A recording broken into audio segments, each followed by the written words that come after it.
আলাইকুম রহমতুল্লাহ। আমি মোহাম্মদ আতাউর রহমান।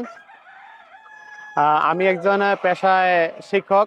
আমি কুমিল্লা শিক্ষা বোর্ড সরকারি মডেল কলেজে কেমিস্ট্রি শিক্ষক হিসেবে আছি। আমি শিক্ষকতার পাশাপাশি এই ফার্ম মুরগি পালন করি। আর আলহামদুলিল্লাহ এটা অনেক লাভজনক ব্যবসা। আমি প্রথমে অল্প কিছু মুরগি দিয়ে শুরু করছিলাম, আর এখন আলহামদুলিল্লাহ আমার প্যারেন্টসে আছে প্রায়, আমার এই শেডে আছে প্রায় 2 থেকে 2,500 প্যারেন্টস আছে। আবার আমার অন্য অন্য শেডের মধ্যেও প্রায় আরো 3 থেকে 4,000 প্যারেন্টস আছে। আর সবকিছু মিলে প্রায় আমার এখানে প্রায় 10 থেকে 15 থেকে 20,000 মুরগি আছে আমার আন্ডারে। আর এখানে এটা একটা খুবই লাভজনক ব্যবসা। যে ফার্মি মুরগির আসলে আহ, একটা হচ্ছে আপনার খাবার খরচটা খুবই কম।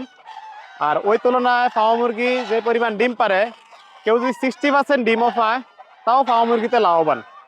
আলহামদুলিল্লাহ 60%-এর উপরে 60, 70, 75% মুরগি ডিম এটা খামার আকারে পাললে দিয়ে থাকে। আর কেউ যদি অল্প মুরগি পালে খাবার পরিমাণ বাড়ায় দেয়, এটা আরো 5% আরো বেশি হয়। আর একটা ডিমের উৎপাদন খরচ প্রায় আপনার 7 থেকে 8 টাকা, কিন্তু একটা ডিম খাওয়ার জন্য বিক্রি করলে এটা আপনার বিক্রি করা যায় প্রায় 14 থেকে 15 টাকা, কোথাও কোথাও 16 টাকা 17 টাকা। আর 20 ডিম হিসাবে বিক্রি করলে আরো বেশি বিক্রি করা যায়।